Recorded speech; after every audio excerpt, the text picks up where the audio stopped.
Écoutez, bonjour mesdames. Et où sommes-nous? Où sommes-nous? Alors, où sommes-nous? Alors, on va essayer de ne pas somnoler. Alors, je vous rappelle qu'on est donc à SEM19 au séminaire des dames. Voilà, on vous attend très très nombreux à ce chiot et aux autres chiots évidemment, bien sûr. Mais attachez nos 4 rue de Thionville, dans le 19e arrondissement de Paris. Alors, on va traiter un sujet qui est dans la paracha de Yitro, qui concerne le Matan Torah. Oui, on va essayer de réfléchir en quoi ce jour est tellement fondamental pour nous. Et à travers les mots, à travers les deux textes, on va essayer de réfléchir et de trouver des rapports. C'est marqué ici, Bachodesh Ashlishi, donc le 3e mois, les Tzet, Bnei Israël, Meret Misraim, après que les Bnei Israël soient sortis d'Égypte, Bayom Azé, Baou Midbar Sinaï. On est arrivé dans le désert du Sinaï. Vaïsou Mirfili, Bayou Midbar Sinaï.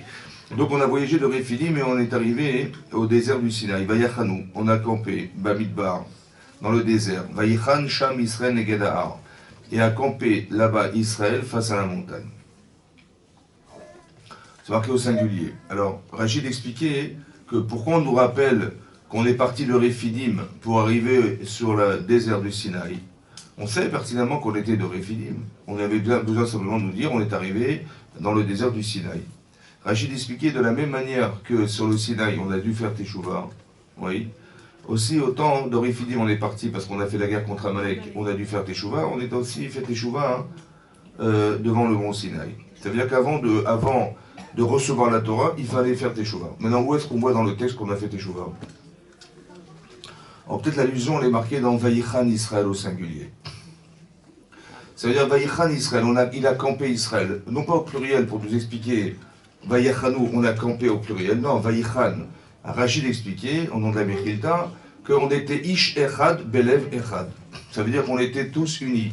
Echad, Ish Echad, un seul homme, avec un seul cœur. Ça va? Maintenant, est-ce que vous connaissez des gens qui n'ont pas de conflit entre eux? Ça n'existe pas. Et ici, on a vu qu'il n'y avait pas de conflit. On était Ishechad. Évidemment qu'on a dû faire Teshuvah. Donc c'est le Ishechad qui est révélateur qu'on a fait Teshuvah.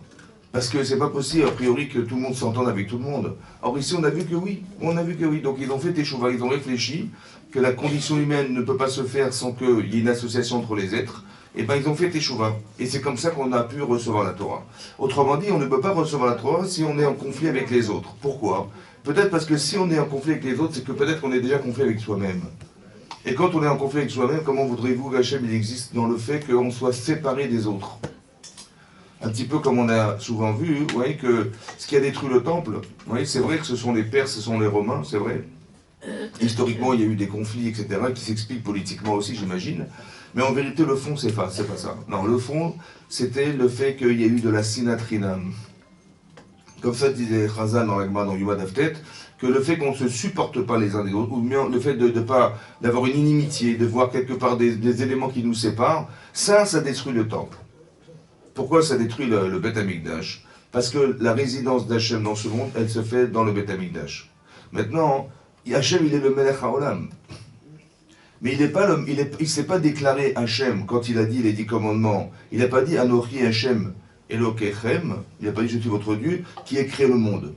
Non, il n'a pas dit ça. Il a dit je suis ton Dieu qui t'a sorti d'Égypte. Pourquoi la référence est la sortie d'Égypte? Hachem, il n'est pas le Dieu de la sortie d'Égypte, il est Dieu de la création du monde. Oui, non, c'est ça. Bereshit bara Elokim Hachem Elokim. Pourquoi il ne s'est pas révélé comme étant le Dieu? Parce que ça ne l'intéresse pas ce qui s'est passé avant. Ce qui l'intéresse, c'est de nous retrouver à nous. Donc c'est pour ça que la référence au fait qu'il est Hachem, c'est la sortie d'Égypte. C'est-à-dire qu'il a fait pour vous êtes Am Ségoula, vous êtes mon trésor, dit Hachem. Mikola Amim, parmi tous les peuples, des nations, vous êtes mon trésor. Ça va, j'avais le choix. Pas que Rachid expliquait, c'est pas qu'il n'y avait que vous et je n'avais pas le choix que de vous choisir. Non, il y avait d'autres peuples. Mais je vous ai choisi vous êtes mon peuple. C'est ça qu'a dit Hachem. Et donc quelque part, il ne s'est pas révélé comme étant le Dieu de la création du monde, mais comme le Dieu de celui qui est le Dieu du clan Israël, en fait. Voilà, c'est ça. Et il va nous protéger de façon permanente. C'est pour ça qu'il nous a comparé, il s'est comparé lui à un aigle. Je vous porterai sur l'aile des aigles. Pourquoi les aigles? Parce que Rachid expliquait que tous les autres oiseaux, quand ils prennent leur progéniture, ils les prennent sous eux. Là, ils les agrippent comme ça, avec leurs pattes, et ils les gardent sous eux. Alors que, pourquoi? Parce qu'ils ont peur des oiseaux qui sont au-dessus d'eux. Mais donc, ils n'ont pas peur de ce qui se passe en bas, mais de ce qui se passe au-dessus d'eux. Par contre, l'aigle, il est au-dessus de tout. Et au-dessus de tout, il n'a peur que des hommes qui lui tirent des flèches. Donc pour protéger sa progéniture, il les met sur ses ailes. Vous avez compris? C'est pour ça. Et donc Hachem, il dit, je suis l'oiseau. C'est moi l'oiseau qui vous porterai sur les aigles. Pourquoi? Parce que quand les Égyptiens arriveront devant la mer Rouge, ils vont tirer des flèches et là va intercéder qui? Hachem. De quelle manière? Avec le dôme de fer. Avec quoi? Avec le nuage qui va intercepter les flèches, vous avez compris? C'est moi qui récupère vos flèches, c'est moi, ne vous inquiétez pas, je suis avec vous.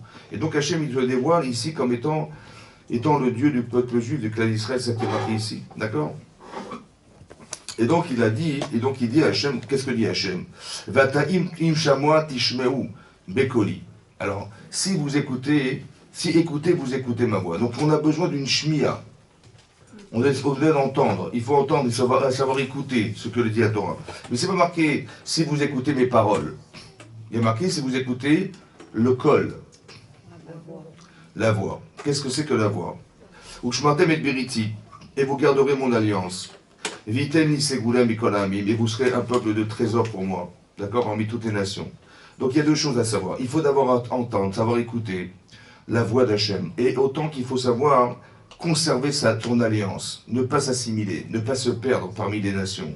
Vous voyez, garder le brit, l'alliance. Qu'est-ce que c'est que le brit? Vous savez, c'est marqué qu'Hachem, il est Koret Berit. Koret Berit, ça veut dire qu'il se lie d'alliance. On se lie d'alliance dans trois domaines. On se lie d'alliance dans la Brit Mila. On se lie d'alliance le jour où on a reçu la Torah. Et on se lie d'alliance avec Hachem aussi quand on se marie. Ouais, Brit. On appelle ça un Brit. Ouais, le mariage. Maintenant, Koret Berit, comment ça se traduit en français? Koret. Karet. Lichot. Hein? Brit. C'est juste? Il aurait fallu dire Likshor. On se serait lié d'alliance. Là, on marquait on se coupe pour faire une alliance. C'est logique ça? Non? On n'aurait pas dû dire Koret Berit, non. Hachem dit je suis Koret Berit. Je me coupe. Non, on ne se coupe pas, au contraire. Alors comment ça s'explique? Vous savez, il y a un Midrash Rabbah qui dit que lorsqu'il y a eu Matan Torah, Hachem, il a été Koret Berit. Il s'est lié d'alliance avec le peuple juif. Mais de quelle manière? Avec la Torah.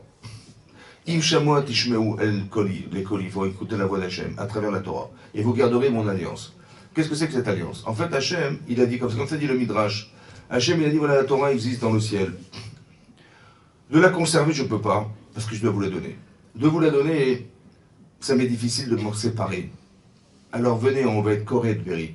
Koret, je vais détacher de moi. Je coupe de moi cette Torah et je vous la donne. Ce qui va faire le pont entre nous deux, ce qui va faire le tampon entre nous et Hachem, c'est la Torah. C'est ça la Kritout Brit. Et là-bas, le Midrash, pour expliquer ça, il dit, c'est comme un roi, il a sa fille qui est une princesse, et il sait qu'elle est arrivée en âge de mariage, il faut la marier, ouais, et donc il se dit, bon, je vais trouver un gendre pour ma fille, et donc il trouve ce fameux gendre. Et lorsque l'alliance va se faire, c'est-à-dire qu'ils vont se marier, il va dire à son gendre, il dit, tu sais, ma fille, je ne pouvais pas la garder. J'aurais tellement aimé la garder chez moi, je ne pouvais pas la garder. De te la donner, de m'en séparer, ça m'est difficile. Je t'en prie, faites une petite demeure près de chez vous, que lorsque je devrais voir ma fille, je pourrai passer la voir. Vous avez compris? C'est ça. C'est-à-dire que l'alliance qui existe avec Hachem et nous, la Torah, s'en séparer, c'est difficile. C'est comme un peu sa fille. Il nous la donne. On est le gendre. Vous avez compris? Et quelque part, ce qui va faire le tampon entre le roi et la fille, c'est ça, c'est la Torah. Vous avez compris? C'est ça la Torah. Et donc Hachem nous demande de conserver cette Torah, de conserver cette alliance. Parce que lorsqu'on se détache de la Torah, autant qu'on se détache des lois de la Torah, on se détache d'Hachem. C'est clair, vous avez compris? C'est comme ce gendre qui va trahir son beau-père, qui est le roi. C'est exactement ça. Il va trahir son beau-père en dénigrant cette Torah, sa fille, quoi. Et donc c'est très important qu'on sache qu'il y a une alliance qui s'est créée. C'est quoi la Kritout Brit? De la même manière que quand on fait la Mila, on retire quelque chose de l'enfant. De la même manière que quand on se marie, l'homme doit donner à sa femme quelque chose de lui. Oui, il doit prendre de lui quelque chose et lui donner. Et lui dire, arrête mes coups d'échetli. Mais c'est-à-dire qu'on prend de soi. On est correct. La kritout, le lien ne va se faire que dans la capacité à faire une forme de sacrifice personnel. Je prends de moi et je te donne. Ce que je retrouve chez toi, c'est ce que je t'ai donné. C'est ça qui nous lie en fait. Vous avez compris? Et quand une personne ne donne pas, autant qu'on soit femme et on donne à son mari de son temps, de sa patience, autant qu'on soit un homme et on donne de son temps, de sa patience, de son argent, de quoi que ce soit, on retrouve chez l'autre ce qu'on lui a donné. Et c'est ça qui crée le lien. Il y a une kritout. Il faut être correct. Il faut déchirer, il faut prendre, il faut détacher de soi. Et c'est ça qu'on va donner. On va prendre de soi, de son amour propre, de tout ce que vous imaginez, c'est ça qu'on fait. Et c'est ça qui va créer l'alliance. Vous avez compris, c'est ça. Comme quelque part, quand on est sonné, quand on haït les gens, en fait, qu'est-ce qu'on fait? On prend les autres. On prend des autres pour soi. Et ça, Hachem ne veut pas de ça. Hachem, il veut résider. Pourquoi il n'a pas dit je suis le maître du monde, mais je suis le maître du peuple juif? Parce qu'en fait, l'intérêt, c'est qu'ils résident parmi nous. C'est ça, l'alliance, résider parmi nous. Or, si on n'est pas un peuple, parce qu'on ne se supporte pas, la haine c'est quoi? C'est la dissociation des êtres. Alors, on n'est plus un peuple. Et si on n'est plus un peuple, donc Hachem, il est le Dieu de quoi? D'individus. Mais c'est pas ça qu'il veut, Hachem. Il veut qu'on soit unis. Et il veut être le Dieu du clan d'Israël. Je suis votre Dieu qui vous ai fait sortir d'Égypte. Vous étiez tous ensemble. Je veux que vous restiez ensemble. Et ça, cette union, elle fait de lui un être qui va pouvoir résider sur nous. Or, si on est dissocié, il n'est plus le roi, il n'est plus le Dieu du monde, il est le roi du peuple juif. Et donc, à quoi il sert le Beth Amikdash? Il ne sert à rien, donc il est détruit. La destruction du temple, c'est un révélateur que nous sommes dissociés. Hachem aurait tellement aimé que nous soyons ensemble, et cette dissociation fait que la Shrina se retire, et la Shrina se retirant crée la destruction du temple. Donc, ça va s'expliquer politiquement, évidemment, économiquement, géographiquement, tout ça va s'expliquer, mais en vérité, le fond du fond, Chazal d'expliquer que c'est pas lié à ça du tout. Ce sont des circonstances extérieures qui ont exprimé un peu le fait qu'Hachem il sort dans ce désarroi de ne pas se retrouver avec nous. Et donc c'est pour ça qu'on était Ish-Echad, Belev Echad. Il faut absolument qu'il y ait une union qui se fasse. Parce que l'union, on va dire socialement, évidemment que c'est viable, mais c'est beaucoup plus profond que ça. C'est que Hachem ne peut pas résider dans l'espace qu'on laisse au Yetzirah. La dissociation, le piroud, la séparation. Et donc, je m'attends avec vérité. Mais il y a marqué, il faut écouter ma voix. C'est souvent répété dans le texte. Dans le texte, c'est souvent répété, parce que c'est aussi marqué plus tard, vous allez voir dans le texte de la Torah, que ils ont dit Naaseh Venishma. Ils ont dit Vaya'anu kol Israël yachad, Vayomru kol Asher Diber Hashem. Diber Hashem. Tout ce qu'a dit Hashem Naaseh, on fera. Et donc, ça a été rapporté, et à partir de ça, quand ils ont accepté, les d'Israël, d'accepter la Torah, alors Hashem a proposé à ce qu'on soit mis de Kadesh. On se sanctifie pendant 3 jours avant de recevoir la Torah. Et à partir du moment où on a reçu la Torah, on a eu une révélation qui était très forte. Vous voyez, là-bas, j'ai vu le Sfordo explique que la Kedusha, c'était une Kedusha Kagouf. C'est-à-dire, il fallait se séparer corporellement. Que ce qui nous sépare d'Hachem, en vérité, parce qu'on a une Neshama, ce qui nous sépare, c'est le corps. Et donc, il y a un travail qui est fait. Et là-bas, c'est marqué que Hachem est descendu, dans un Hanan. Et il a empêché toute personne de se rapprocher du mont Sinaï. Et celui qui se rapprochait, il devait disparaître. Et donc il fallait surtout laisser une frontière qui était invisible, mais qui était connue, pour faire qu'on ne passe pas cet espace. Et seul Moshe devait monter sur le Har Sinaï. Et il devait être l'intermédiaire, dans le Dibour. Et donc qu'est-ce qui va se passer? Hachem va s'adresser au peuple juif, c'est marqué Belapid Esh. Il y avait du feu, il y avait le chauffard Gadol, un chauffard énormissime, un son qui était ininterrompu, qui sonnait en permanence.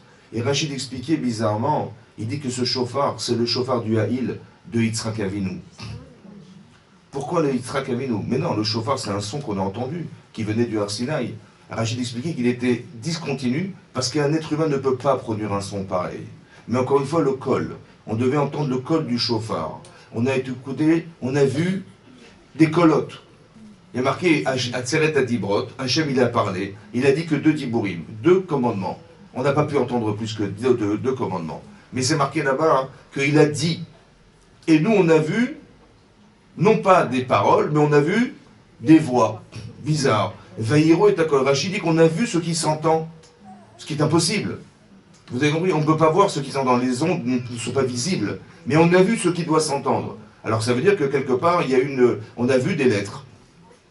Ça, c'est le sens littéral. Mais qu'est-ce que veut dire voir ce qu'on doit entendre?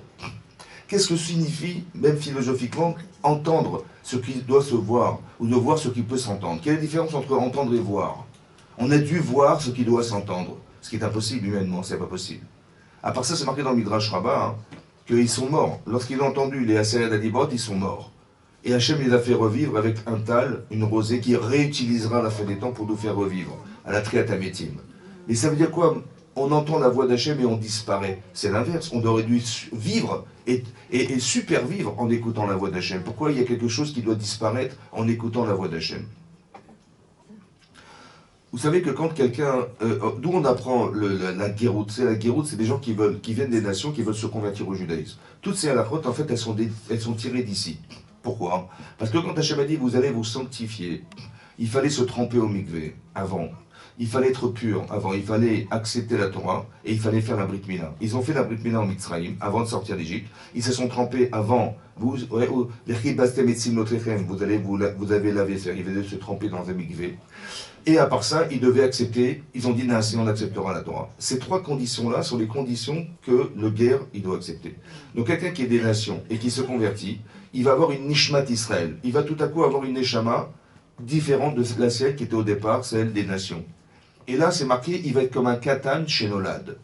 Il va être comme un nouvel enfant qui vient de naître. Ça veut dire qu'il y a une forme de résurrection dans le fait d'accepter la Torah. Comme si que la personne du passé était partie et décédée. Elle était partie. Oui, elle devait disparaître. Faire naître une autre personne. C'est une sorte de triatamétime, de résurrection des morts. Et nous aussi, on voit dans la halakha de Nida, par exemple, une femme qui est Nida, oui, elle doit s'immerger au mikvé, complètement. Et s'il y a un petit cheveu qui sort de l'eau, ce n'est pas cachère. C'est-à-dire qu'elle n'est pas apte à retrouver son mari. Elle reste dans la touma d'origine. Il fallait absolument qu'elle s'immerge complètement, que rien, on puisse vérifier que rien ne sort de l'eau. Pourquoi d'être immergé complètement dans l'eau? Est-ce que nous sommes aquatiques? Non. Alors il fallait se tremper dans l'eau, dans cette eau-là, ne plus pouvoir respirer dans cette eau. Comme si que la personne du passé, que je ne veux plus être, devait disparaître pour faire naître une autre personne. Elle va ressortir de l'eau. C'est ça la tahara. La tahara, c'est d'éliminer le passé. Quand on fait teshuva aussi, c'est pareil. Vous savez, on a dit dans les cours déjà, que quand Paro il va s'entêter à vouloir nous conserver, Hachem va dire, dans le Midrash, c'est marqué comme ça, dans le Midrash Rabbah, Atam etame tatzmecha, tu te rends impur. En s'entêtant à nous conserver, il y a marqué dans le texte, ça s'appelle de l'impureté, ça. Il dit Hachem, tu veux te rendre impur, Ani mosif lecha, je te rajouterai de l'impureté sur la tienne. Ani mosif lecha tum'a tumatra. Comment? En envoyant un roi des Moshe, quand il va venir te proposer de nous sortir d'Égypte, tu vas refuser, tu vas encore rajouter une couche d'entêtement, et ça s'appelle la Touma, ça. Donc si la Touma, c'est la capacité à être, on va dire, égoïste, à être indifférent à la souffrance, c'est ça la Touma, c'est ça l'impureté. L'impureté, c'est l'insensibilité que revêt la faute. Si quelqu'un qui n'est pas sensible, il est tamé. Comme quelqu'un qui est mort, qui est tamé, parce que quelqu'un qui n'est pas sensible, il est quelque part mort. Quand tu lui dis, mais tu sais quoi, on va emmurer des enfants dans les pyramides ou dans les murs des villes, parce que si on a passé de briques, et la personne, elle reste indifférente à la souffrance des autres, c'est qu'elle est morte. Bien sûr qu'elle est vivante, elle respire, mais qu'est-ce qui vit en elle? Puisqu'elle est comme un mort, vous le pincez, il ne bouge pas. Ça va? Vous lui pincez de toute force sa peau, il ne bouge pas. C'est comme si je lui dis, mais on va mettre des enfants là-bas, on le pince de toutes ses forces et il ne bouge pas. Ça s'appelle mettre, ça s'appelle tamir, ça. Et donc il faut faire teshuva, il faut faire revivre ce qui est mort. C'est-à-dire, mais c'est pas possible, ça peut pas, et je peux pas rester dans cet état-là. Et donc c'est ça de se tremper au mikvé, c'est ça la tahara, c'est ça la pureté, de retrouver quelque chose, une essence qui doit vivre, quelque chose qui doit être sain, qui doit être tahor, qui doit respirer, et respirer dans le bon sens du terme, c'est-à-dire qu'on puisse entendre quelque chose qui nous fait vivre. Et ça que voulait Hachem, pour qu'on puisse recevoir la Torah. Il fallait faire ce qu'on appelait avec une douchat à nefesh, mais une douchat à ouf. Le corps aussi doit être pur. Pourquoi c'est important que vous compreniez ça? Parce qu'il y a Gemara dans Sanhedrin qui dit que quand une personne décède, oui, on va le juger dans le Olam Haba. Maintenant, on va juger, dit la Gemara, le corps et la Neshama. Bizarre. Oui, on juge le corps, et on juge la Neshama, bizarrement. On ne juge pas la personne, on divise la personne en deux. La personne est divisée entre son corps et sa Neshama. Et on demande au corps, mais pourquoi tu as fauté? Et il va dire, mais écoutez, moi je suis désolé, sans la Neshama, je ne peux pas bouger. Regardez, là je suis décédé, hop, je ne bouge pas. Donc qu'est-ce qui m'a fait me mouvoir? C'est qui? C'est ma Neshama. Alors allez lui demander à elle, ça va? La Neshama dit, ah mais moi je veux bien, moi. Moi je suis le courant électrique, je veux bien, il n'y a pas de problème, je donne l'inspiration, tout, mais qui c'est qui agit? C'est pas moi, c'est lui. D'accord? Donc allez le voir lui. Et il se renvoie la balle, comme ça dit la Gemara, il joue au ping-pong. J'ai des ping-pong de la rase. Non, il joue au ping-pong, chacun renvoie la faute sur l'autre. Et là-bas, pour expliquer ça, la Gemara dans la Midra, elle explique dans la Midra, il y avait un roi qui avait un grand verger, qui avait des arbres fruitiers dans son jardin. Il avait peur d'une chose, c'est qu'on lui vole ses fruits. Il a dit, mais il faut mettre des gardiens. Donc il a mis des gardiens. Mais même, il a eu peur que les gardiens eux-mêmes volent des fruits. Alors il a mis un aveugle et il a mis un handicapé. Un aveugle qui ne pouvait rien voir et un handicapé qui ne pouvait pas bouger. Il dit au moins, lui il va voir et l'autre il va prévenir celui qui est aveugle. Et l'aveugle il va courir, il va prévenir le roi qu'il y a des voleurs qui arrivent. Au bout d'un certain temps, il va visiter son verger, il se rend compte qu'il n'y a plus de pommes, il n'y a plus de poires, il n'y a plus d'oranges, il n'y a plus rien. Et là, il a dit, je me suis fait bananer, carrément, il a dit. Bon. Il a rien compris, il dit, mais c'est pas possible, qui c'est qui a volé tout ça? Il y avait les seuls qui étaient là, c'était eux. L'autre, il dit, mais moi je peux pas, je suis handicapé, je peux pas bouger. L'autre dit, mais moi je suis aveugle, je peux pas voir non plus. Ouais. Alors qu'est-ce qu'ils ont fait? En fait, il a dit comme ça. L'aveugle, qui pouvait se mouvoir, il a dit à l'handicapé, écoute, monte sur mes épaules. D'accord, toi tu vois, mais moi je vois pas, mais je peux me bouger. Écoute, tu vas me diriger. Et c'est comme ça qu'on a fait. C'est quoi le nimshal? Qu'est-ce qu'on apprend de là? Le corps est aveugle. La neshama, elle voit, mais le corps est aveugle. Vous avez compris? Aveugle, ça veut dire que quoi? Ça veut dire quoi, aveugle? Ça veut dire qu'il ne comprend pas. Il ne voit pas. Il ne voit pas. Quand quelqu'un vous dira qu'il a fait une avéra, mais c'était plus fort que lui. La passion qu'il avait, le désir passionnel qu'il avait, corporel, était plus fort que lui. C'était plus fort que ce qu'il savait. Je savais que c'était interdit.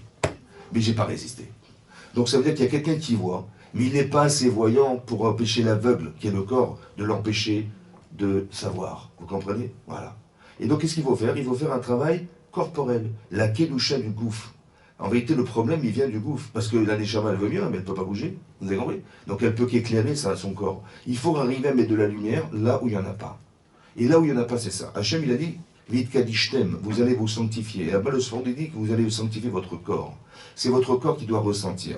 C'est peut-être pour ça que ça s'est passé de façon extraordinaire. Toutes les plaies d'Égypte, tout le Mahamad Arsinaï, la terre, elle a tremblé. On a vu du feu, on a vu d'un chauffard très fort, on a eu très peur en fait. Mais à quoi ça vient répondre le fait qu'on ait ressenti des choses très fortes comme ça?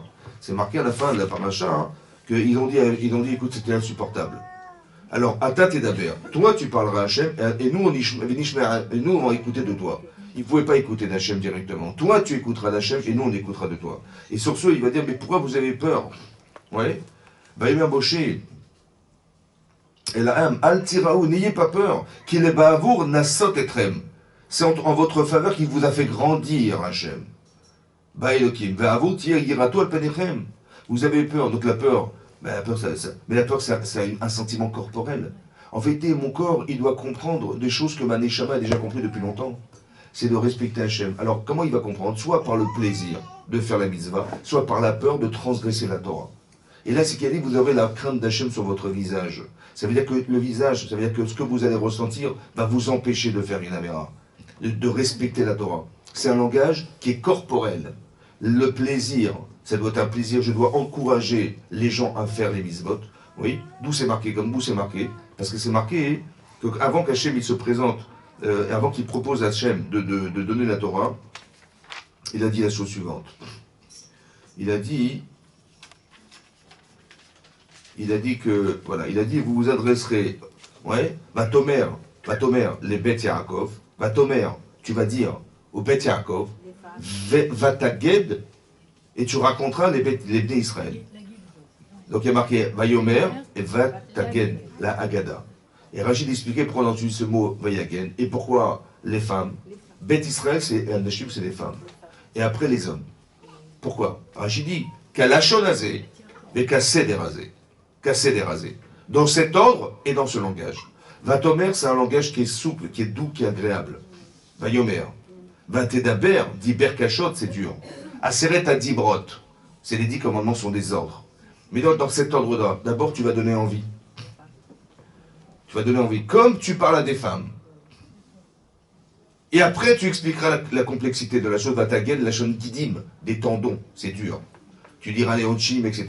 Ça veut dire les choses compliquées. Mais tu peux pas dire aux gens, vous savez, la Torah c'est très compliqué. Après tu dis, mais vous allez voir, ça va vous faire plaisir. Non, c'est l'inverse. Il faut donner du plaisir, il faut donner envie. Et maintenant que tu as envie, malgré la difficulté, tu accepteras de le faire parce que tu as le désir dans ta tête. L'ordre des choses, qu'à céder rasé, dans cet ordre-là, fais plaisir. Et après, tu feras. Vous avez compris? Il faut que je comprenne le plaisir. Il faut que mon corps, il ait envie de faire. Ce qui vous donne envie d'avancer dans votre vie, c'est parce que cérébralement, évidemment qu'on fait les mitzvot, mais c'est mon corps qui me refuse. C'est trop difficile, c'est trop lourd, c'est trop compliqué. Comment je vais accepter ça? Comment je vais... De prendre sur soi, c'est compliqué. Vous avez compris? Mais pourquoi? Parce que mon corps n'a pas envie. Mon cerveau, il me dit, Hachem il t'a dit, t'as créé, ça serait honteux de ne pas le servir, intellectuellement évidemment, mais corporellement j'ai du mal, parce qu'il faut s'engager, il faut prendre sur soi, et comment les gens vont me voir, et comment je sais pas quoi. En fait, le problème il est dans le gouffre en fait, vous avez compris. Donc il faut donner envie, c'est comme si je devais avoir un discours corporel qui donnait à mon corps envie de faire que la Torah soit accomplie, soit exercée. Alors Hachem il l'a fait par la Hira, ici. Après on aura le Limoud à Torah qui va donner envie. Ça va? On sait ce qu'on a gagné. On est un Ségoula. On est le trésor d'Hachem. Ah, bon. Mais c'est un discours corporel. On est un trésor. Hachem dit, je vous porterai sur mes ailes. C'est corporel. Mais pourquoi faire? Pour que le corps, ce soit un langage simple, qui permette à notre corps de pouvoir accepter la Torah. Parce que le plus compliqué, c'est d'accepter la Torah. C'est d'accepter la Torah. Pas de faire. Quand on a accepté, c'est facile de faire. C'est quand on refuse, c'est compliqué de faire. Vous avez compris? On fait contre-courant, on est obligé de faire, on se sent. Vous voyez? Mais c'est parce qu'on a mal accepté qu'on a du mal. D'où on tire ça? D'où c'est marqué ça? C'est marqué dans les Pirkei Avot, vous savez, c'est marqué là-bas. Hein. Il est marqué Mishema Asav Merubim Mechormato. Mishema Asav Merubim Mechormato. Si quelqu'un il a plus d'actes que de connaissances, alors la Torah, la Chorma, elle va rester. Comme ça, le Pirkei Avot. Ouais. Mishema Asav Merubim Mechormato. Si quelqu'un il a plus de maximes, de maasim, d'actes que de Chorma, que de connaissances, la Chorma, elle va rester. Par contre, si quelqu'un il a plus de Chorma que de maasim, il a plus d'intelligence, de connaissances que d'actes, la Chorma mistalek et bibenu. La Torah, la connaissance, elle est volatile, elle s'envole. D'accord?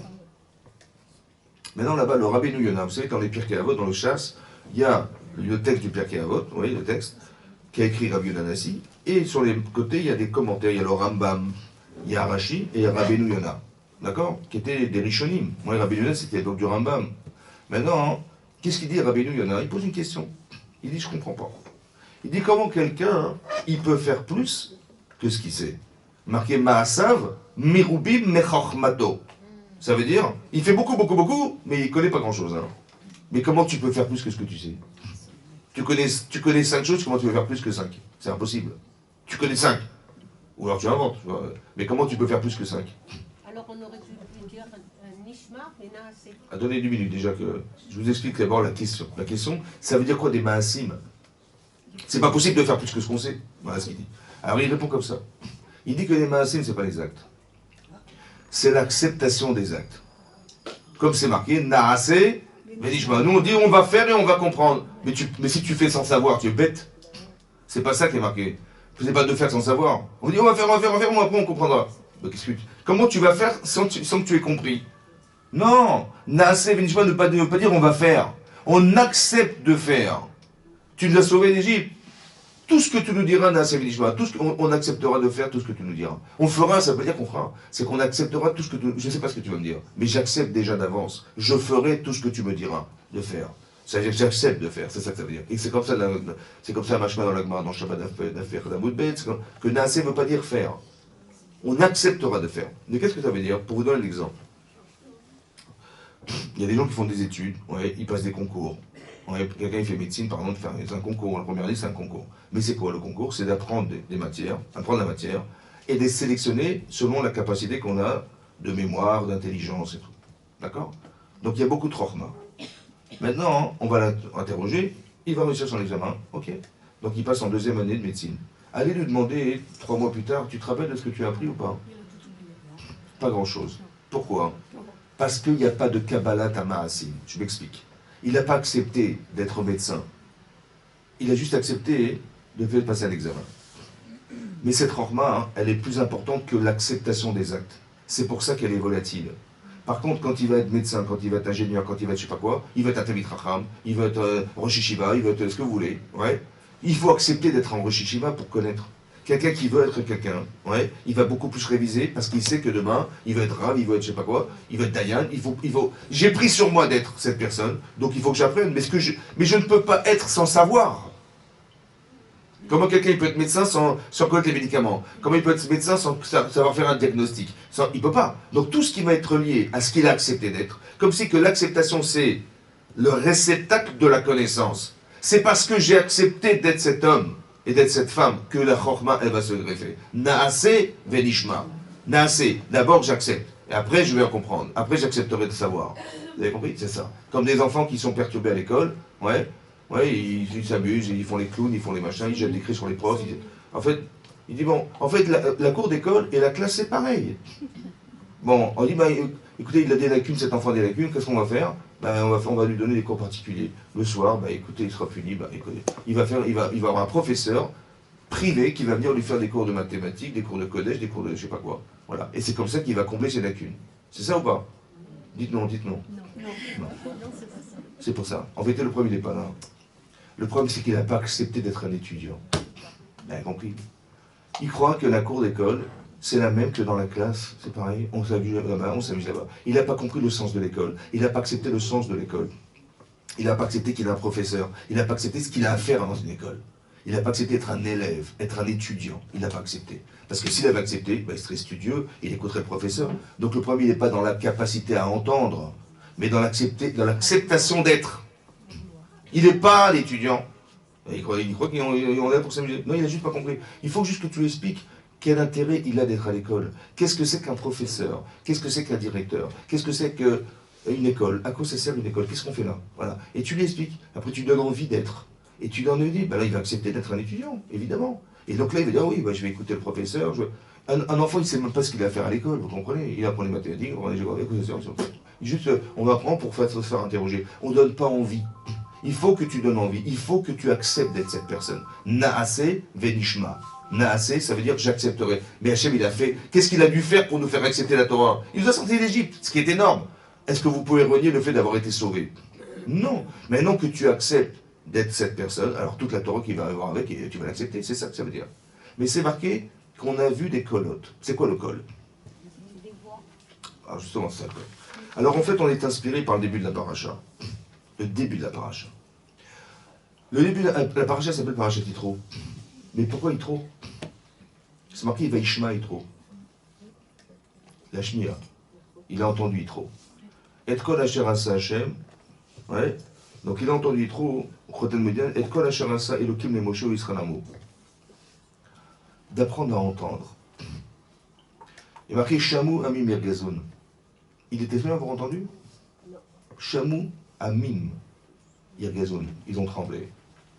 Chizachaz Yoshe Pelachet. Az Nivalou. Aloufed. Nival. C'est quoi Nival? Épouvanté.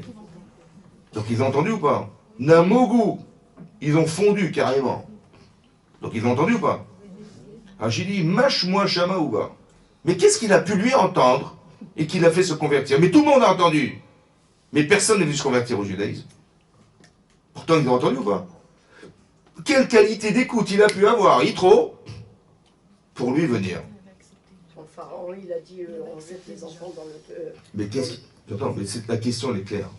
Qu'est-ce qui. Je sais pas, c'est-à-dire c'est quoi la question des Chazal? Il y a des choses qu'on entend mais qui ne nous font pas réagir. Et des fois on a très très bien entendu. Hein. On a même fondu, on était. Ça va? Ça veut dire que quand vous répétez à votre mari des trucs, des fois, ouais, tu dis mais t'es sourd ou quoi? Ça fait 10 fois que je te répète. Vous avez vu que ça ne suffit pas. Parce qu'eux aussi ils ont entendu, et pourtant ça ne les a pas bougé pour autant. Mais quelle qualité d'écoute il faut avoir pour influencer la personne au point d'agir ou de réagir à l'écoute. Vous avez compris? Rachid dit, rajoute un mot, Rachid, Ouba, il est venu. Baishma est trop.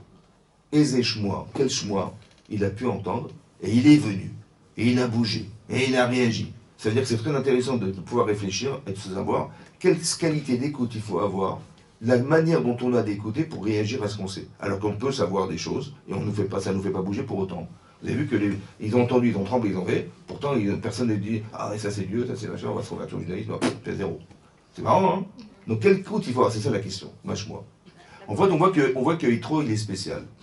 Pourquoi? Parce que Yitro, à la différence des autres, c'est qu'il cherche quelque chose, se questionne. Comme si que la réalité venait répondre à quelque chose.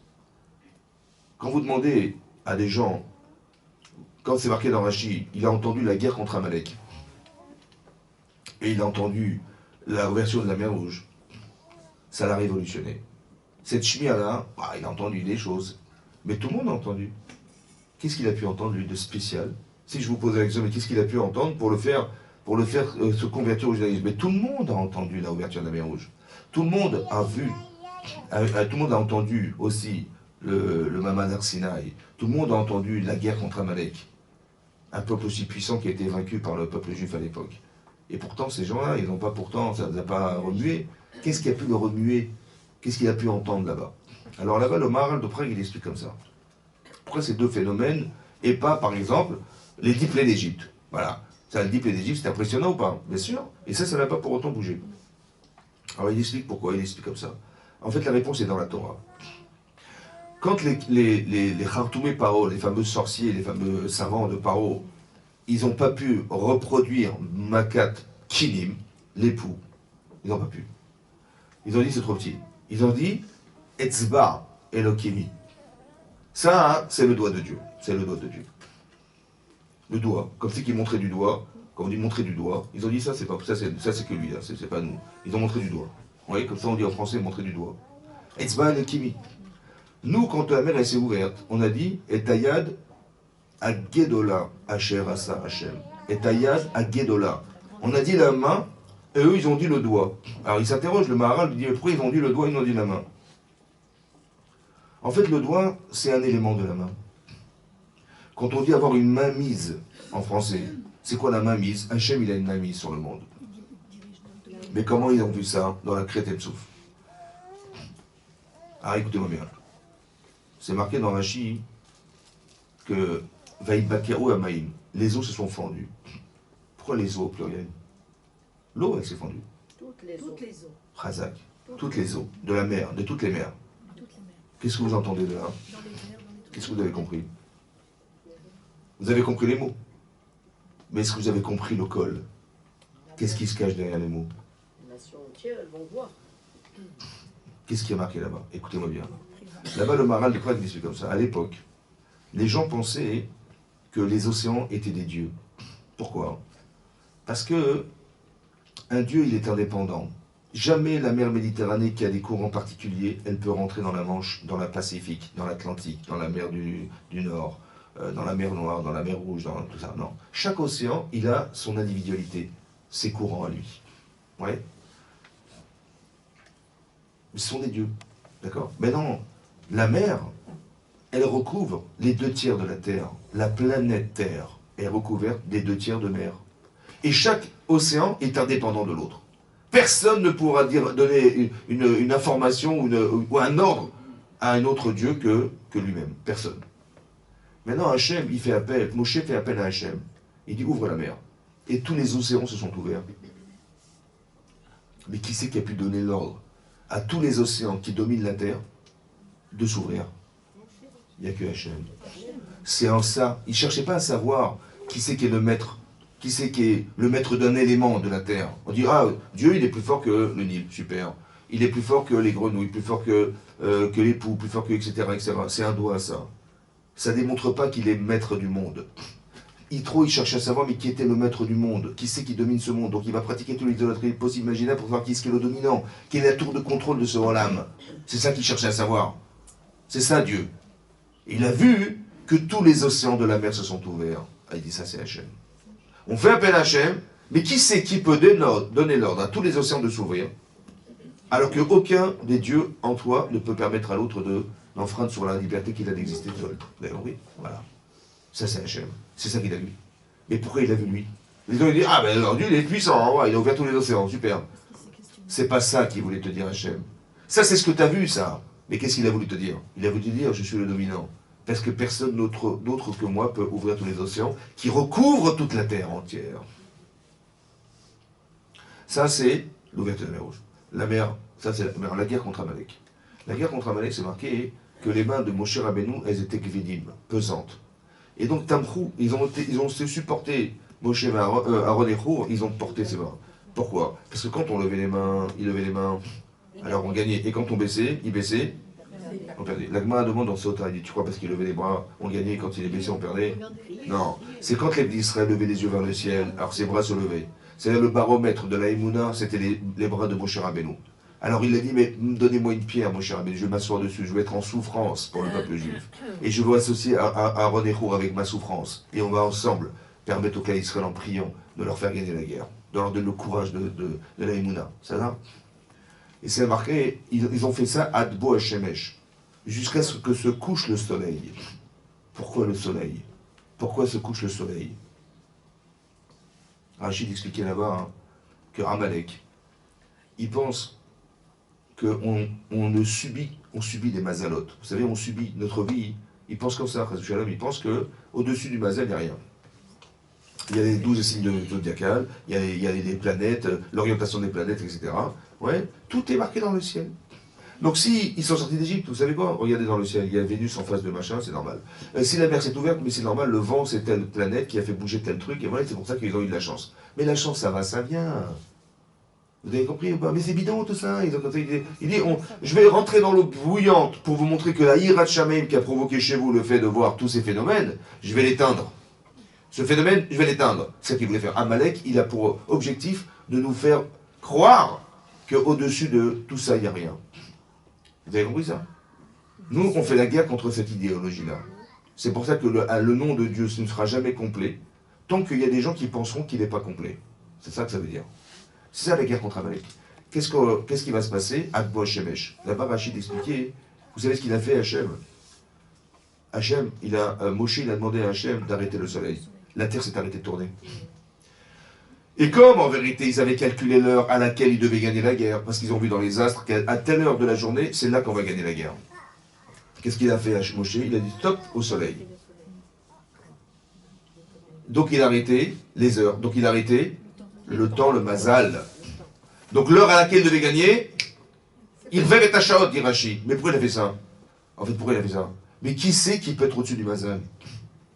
Pour eux, il n'y avait personne. Et là, il y a quelqu'un qui domine le soleil. Le soleil, c'est l'astre qui éclaire toute la terre. Toute la terre. Et au-dessus du mazal, Hachem. Vous avez compris? C'est là qu'il a compris qu'il y a un Boréolam. Mais ça, il n'y a que lui qui l'a entendu. Parce que ça vient répondre à une question. Ça veut dire que le col, c'est quoi le col? C'est une réponse qui n'est pas marquée, que tu ne vois pas dans les mots, mais qui est marquée derrière ce qu'il a voulu dire. Qu'est-ce qu'il a voulu dire Hachem? Donc on étudie droit, qu'est-ce qu'il a voulu dire Hachem? Le col, c'est ce qu'il a voulu dire. Comme par exemple, Sarah, hein, elle va remarquer que Ishmael tourne mal. Ça va? Ishmael Mesahek. Rachid Mesahek s'amuse. Il fait Avodazara, qui doit y avoir Arayot, je fais Khoudamim. Et elle va dire à son mari, Garesh et Amazot, sépare-toi de cette femme, cette servante, Vet Bena de son fils, parce qu'elle ne voulait pas que Ishmael puisse hériter d'Abraham. Tout ce qu'elle a dit, c'était Ra Ben Abraham, Alodot Beno, sur ce qu'on a pu raconter sur Ishmael. Ça va? Maintenant, pourquoi elle a dit à son mari d'aller chasser Agar et son fils? Parce qu'elle a vu que Yitzhak risque de tourner mal. À cause de qui? De l'influence que peut avoir Ishmael sur lui. Donc qu'est-ce qu'elle a pensé, elle, madame? Elle a dit, si on doit se séparer de cet enfant, de peur de l'influence qu'il va avoir sur Yitzhak, est-ce qu'on peut se séparer de l'enfant sans se séparer de sa mère? Donc on va être obligé de se séparer des deux. Et c'est ce qu'elle a proposé à Abraham. Maintenant, Abraham, il fait la tête. À votre avis, qu'est-ce qu'elle a pensé, elle, quand elle a vu son mari faire la tête? Elle a dit, mais c'est dangereux pour Yitzhak. Et lui dit, mais comment ça? Mais comment tu parles de Ishmael? Ça va pas, ça c'est pas du tout, ça. Qu'est-ce qu'elle a cru, elle, à votre avis? Il était contre elle. Il était contre elle, ça veut dire qu'elle a dit, mais il se rend pas compte de l'influence négative qu'il va avoir sur eux. Elle était sûre que quoi? Que son mari, il avait très bien compris ce qu'elle avait dit, et donc il va répondre, mais bien sûr, mais non, il fait l'inverse. C'est-à-dire qu'il va défendre Ishmael au détriment de sa femme d'Yitzhak, surtout d'Yitzhak. Et donc elle va pas comprendre. Maintenant, qu'est-ce qu'Abraham il avait compris de ce qu'avait dit sa femme? Elle lui dit, il faut te séparer d'elle et te séparer de... Qui c'est qui a proposé d'épouser Agar? Et elle propose qu'il épouse Agar. Et de Agar, il a eu un enfant. Et maintenant, elle vient lui dire, écoute, cherche cette femme et cet enfant. Évidemment qu'il va se fâcher ou pas? Donc, est-ce qu'il a compris sa femme? Non plus. C'était un dialogue de...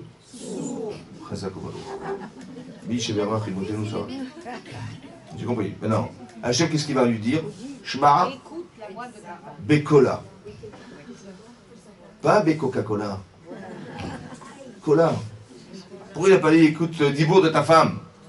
Écoute ce qu'elle t'a dit. Non, il a dit écoute la voix de ta femme. C'est quoi la voix de ta femme? N'écoute pas les mots. N'écoute pas les mots. Écoute ce qu'elle a voulu te dire. Ce qui se cache derrière les mots. Vous avez compris ou pas? Le col, c'est ce qui se cache derrière les mots. N'écoute pas ce qu'elle t'a dit. Elle m'a dit de quitter Agar. Attends, elle m'a dit de quitter Agar. Elle m'a dit, je ne comprends pas, ça ne veut rien dire. Il dit, n'écoute pas ce qu'elle t'a dit, écoute ce qu'elle a voulu te dire. Le problème des femmes, c'est qu'elles ressentent des choses, mais elles sont sûres que leur mari, il a très bien senti, alors qu'il n'a rien senti. C'est ça le problème. Donc les femmes, elles pensent que je vais lui proposer la solution. Ben oui, c'est ça. Alors que lui, il n'a même pas vu le problème. Et c'est ça le problème. Vous avez compris? Les femmes, elles ont une force intuitive. Elles sentent. Là-bas, Rachid nous explique que Sarah, elle était plus Névia que Abraham. Mais pourquoi la Névia? Elle a dit, il va tirer, elle a vu. Elle a vu. Non, elle n'a rien vu, en fait. Elle a senti. Elle dit, regarde ce regard, regarde de quoi il parle. Regarde machin. Oh là là, ça tourne mal, ça va pas du tout. Elle n'a rien vu du tout, en fait. Elle a vu. Elle a compris, elle a vu au-dessus. Vous avez compris? L'intuition, elle a senti des choses. Et c'est ça qu'elle a vu. Et donc, au lieu de dire à son mari, mais tu te rends compte, il tourne mal, Ishmaël? Il dit, comment c'est tourne mal? Mais où tu vois ça? Alors, regarde ce qu'il a dit, regarde de quoi il parle, regarde ce qu'il regarde, regarde ce qu'il... T'as vu? Il dit, ah, alors?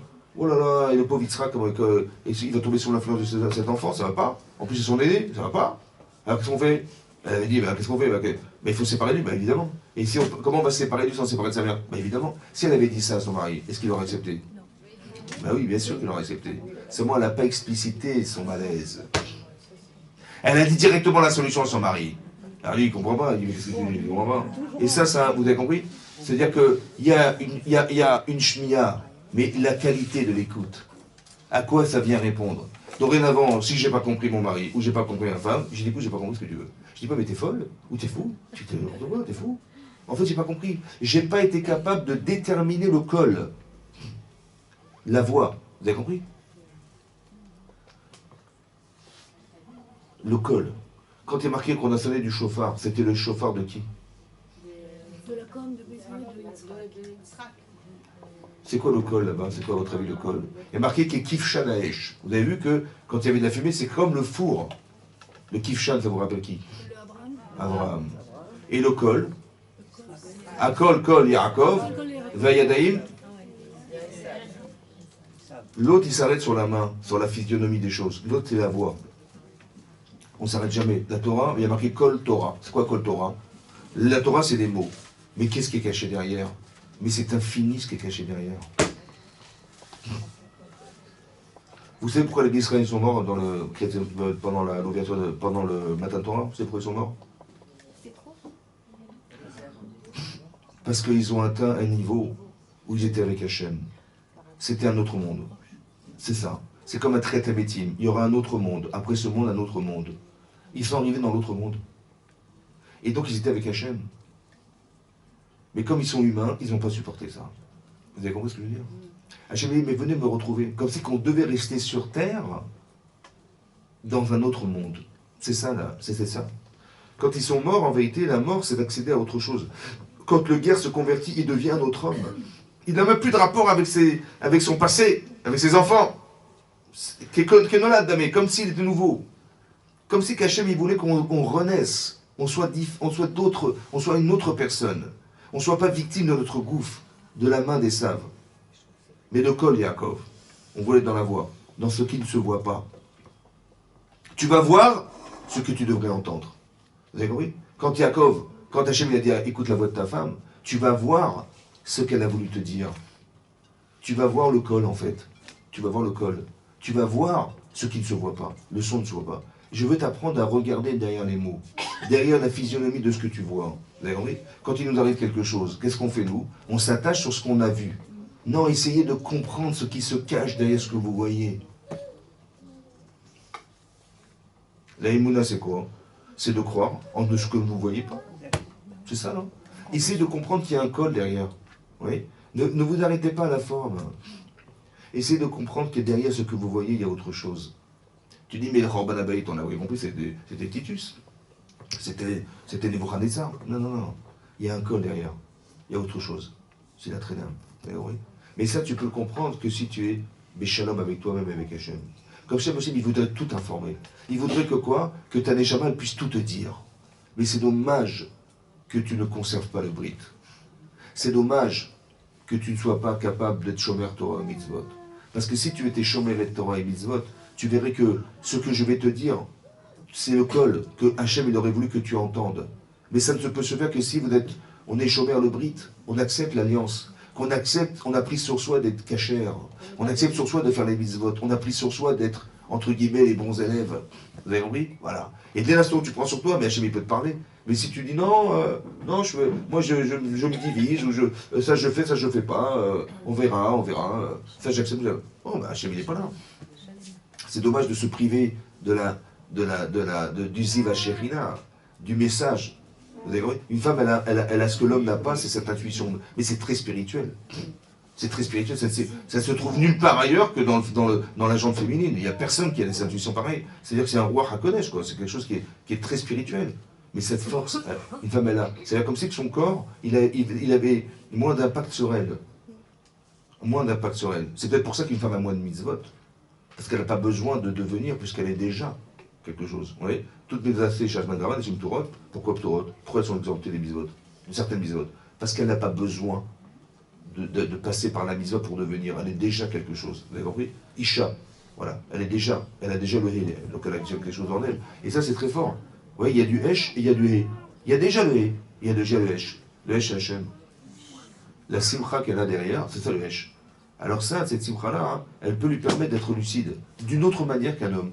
Et c'est en ça qu'elle va aider son mari. Vous avez compris? Elle va lui donner cette lucidité, le col, ces fameux cols. Ils ont vu des colottes. Voilà.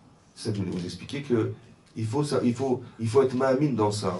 Parce que c'est un événement historique qui s'est passé qu'on ne peut pas. Vous savez, c'est pas comme dans les autres religions, on dit, ouais, quelqu'un vient, il dit, voilà, je vais vous inventer une nouvelle religion. Non, on était 3 millions. Mais non, si c'était faux, ouais, si c'était du shaker, alors il y aurait au moins quelqu'un qui aurait fuité quand même. Hein? Non, personne n'a fuité. Et tout le monde a entendu. Et donc c'est ça. Ça veut dire qu'il y a eu un événement historique, exceptionnel, de la révélation d'Hachem. Tu ne peux pas renier maintenant. Et après ça, il t'a dit, je suis ton peuple à toi. Hachem, il n'a pas dit, écoutez-moi bien, Hachem, il a dit, Anochi Hachem, Elokecha, Asher Otseticha, Melech Israël. C'est ce qu'il a dit. Il a dit, je suis ton Dieu qui t'ai fait sortir du pays d'Égypte. Ça, c'est les mots. Maintenant, quand on creuse, Hachem, il a créé une entreprise qui s'appelle le monde. Et il a choisi ses employés qui vont lui permettre à lui de réaliser son projet personnel. Donc il aurait dû dire, vous êtes mes serviteurs. Je vous annonce que vous êtes, voilà, je vous certifie pas par hasard, vous allez devenir mes serviteurs, j'ai vu en vous des capacités, etc. Vous allez me servir dorénavant. C'est ça ou pas? C'est ça qu'il a dit? Il a dit, il a dit, vous êtes mes serviteurs ou je suis ton Dieu. Qu'est-ce que ça veut dire? C'est moi qui ai à votre service. C'est lui qui sert le... Ça vous sentez quelque chose ou pas? Oui, beaucoup. Ça s'appelle le col, ça. Il n'a pas dit je suis votre Dieu. Il a dit je suis le tien, le tien, le tien, le tien, le tien, le tien, le tien, le tien, le tien, le tien. C'est-à-dire qu'il a une liste et il y a votre nom dessus. Ça vous touche ou pas? Ça s'appelle le col, ça. Vous avez compris? Ouais. Ça veut dire qu'il a dit des choses, mais on n'a pas vu les mots. On a entendu le col, ce qui ne se voit pas. On a compris quelle était la kavana. Qu'est-ce qu'il a voulu dire en fait? Vous avez compris? C'est ça le vouloir dire. Qu'est-ce qu'il a voulu dire quand il a dit je suis ton Dieu? Mais il a voulu dire je suis. Mais tu sais qui je suis? Je suis Hachem. Et je suis à ton service. Tout ce que tu as besoin, demande-moi, je suis là. Et tout ce qui ne va pas chez toi, je vais te montrer que tu aurais pu corriger ça, tu aurais pu avancer dans ça, tu aurais pu être plus fort dans ça. Voilà, je suis là pour toi. Voilà. Et tout ce qui arrive, en fait, c'est dans l'intérêt profond de devenir. Voilà. Et je veux absolument qu'on se retrouve, je veux absolument résider en toi, je veux absolument, voilà ce qu'il veut, Hachem. Tu es mon trésor. Mais c'est ça qu'il dit Hachem, vous avez rendu compte, voilà, c'est le col, ça. Et bien que ça nous encourage à pratiquer la Torah et Mitzvot, d'être médakdek, de faire attention à chaque détail de choses, etc. Parce qu'un détail, c'est comme une maison qui est mal nettoyée, ben elle est sale. Ouais. Donc on fait attention que tout soit brillant, tu vois. Ouais, c'est pour ça que votre mari, le vendredi soir, qu'est-ce qu'il dit? Sabri Maranan. C'est le col, c'est ça. Vous avez compris? C'est ça. Il faut que ça brille. Il faut que ça brille. Azakoumabou, c'est vrai. Bonne nouvelle.